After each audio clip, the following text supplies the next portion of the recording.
leave it up to Targem to make a brand new faction, but then not be able to monetize the living crap out of it. Let's talk about it.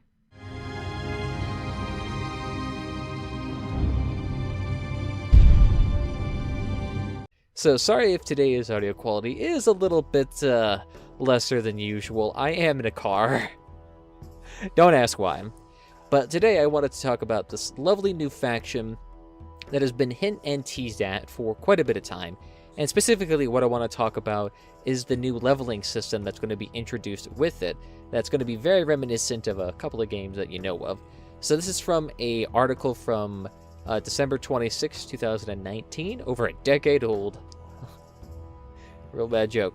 But the main kind of thesis of this article is that there's going to be a faction. It's going to be introduced as an event. There is 50 or so levels, not really been finalized, and the way you level up is by doing daily and weekly challenges that, you know, reset daily and weekly, with a little caveat being that weekly challenges, instead of resetting every week, the progress that you earn on weekly challenges will be carried over to next week, so you will at least get the ability to catch up on those. And when you level up after doing some of these challenges, you will either earn a structural part, an engineer part, a crafting recipe, or a portrait, or some combination thereof. So essentially it's kind of like the traditional leveling system, except instead of by doing, you know, actual missions, you have to do specific things to actually level up. So it may be a little bit of an adjustment there to actually level up this faction. So because of this, I'm actually curious as to whether or not you actually get something every single level. More than likely, it's probably going to be like a little item every other level, and like every 5 or 10 levels, you get a major, you know, recipe or major dump of engineer badges. But with that leveling system, there is also going to be a secondary but premium-ish leveling system with the introduction of the Battle Pass, which is very, very, very similar to Fortnite. So essentially, with that Battle Pass, you get access to another leveling tree that coincides with the baser level tree that everyone has access to. And with this premium level tree, you get ready-made part cosmetic items such as like CK decor, paint, stickers, backgrounds, logos, as well as just straight-up cash. So kind of similar to premium, except it's very specific and only really targeted towards this battle pass, towards this faction during this event. So there's now going to be essentially 2 premiums in this game. One premium time that affects everything, and then one premium time that affects specifically this, you know, leveling faction. But the main point of contention I have with a faction like this, besides the fact that it's limited time event, which we'll discuss later, it's the perception this faction and the Battle Pass will bring. If you ever peruse anything that looks like a review for this game, they cannot help but mention the fact that this game is incredibly pay to win.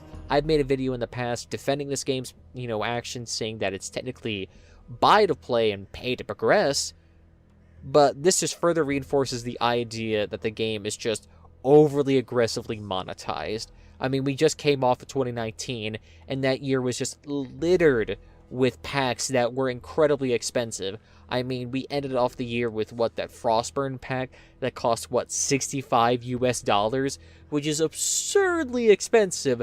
That is the price of a brand new AAA game, or a couple of AAA games that are like a year old. So clearly they're demanding a very high premium for their game, and this is just further going to exacerbate that. So prepare for, you know, even shittier reviews for this game, pardon my French. But on top of that, there's also going to be the potential perception of the limited time aspect of this.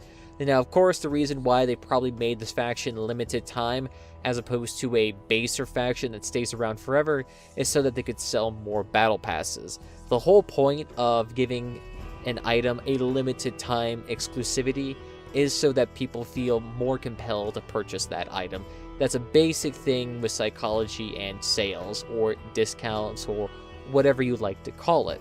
Limited time events usually tend to push more product in a a certain amount of time than otherwise possible. So with that, people may actually be more cognizant of that and may actually be less inclined to like it. Not to mention that it also just kind of messes over people who are not playing the game at the time. Lord knows this game dropped off in player count over the course of 2019, losing some like 30 or 40% of people on Steam, which has only been recently curtailed with the New Year's event. So this is unlikely to really benefit those people who are not around. Sure, it may encourage them to come back, but if they're not going to enjoy the game, then the event for them is just going to be another painful slog that's going to discourage them from coming back to the game even further. And honestly, I feel like it may also have a, kind of backfire effect, because ESO, Elder Scrolls Online, a MMORPG based on the Elder Scrolls universe, has a lot of limited time items and limited time events, and just a lot of things that people can miss if they don't play the game religiously. So, in that regard, can that actually create a sort of fatigue that players will then come to expect? And it's just like, yeah, I mean, it's going to take me a long time to catch up. I'm not going to be able to get everything. I'm not going to be able to complete this 100%. It takes too long. I'm just going to dip on out. So it could actually have the effect of making people leave if the grind is too intensive. Because you have to remember, they have a base of 50 levels being announced, and they're done through daily challenges, not through, just traditional experience. So this will most likely force people to play in particular ways with particular builds, or do, God knows if they do PvE, drones of people will leave this game. So this is not going to be very, very conducive to maybe the player's choice. So we'll have to be actually cognizant to see how this actually affects the player base.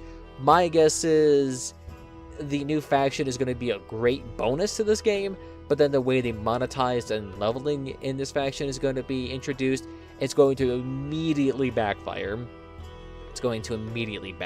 But I don't know, that's just my thoughts and opinions on the faction. What do you guys think about it? Leave comments down below, and I'll also link this article if you guys want to take a look yourself. There is some faction discussion on the forums as well, if you click down here at the Discuss It Here section, as well as they also have the weapons and the other parts actually shown here in this little GIF. But if you've seen leaks, you've already seen these weapons a million times over. But other than that, there's also going to be social media links such as Twitter and Discord if you like that stuff, as well as there's also going to be, a consideration to subscribe both on YouTube and Twitch. I do make content for both platforms. But other than that, guys, I want to thank you all for joining me this evening, and I'll see you guys next time. Bye-bye.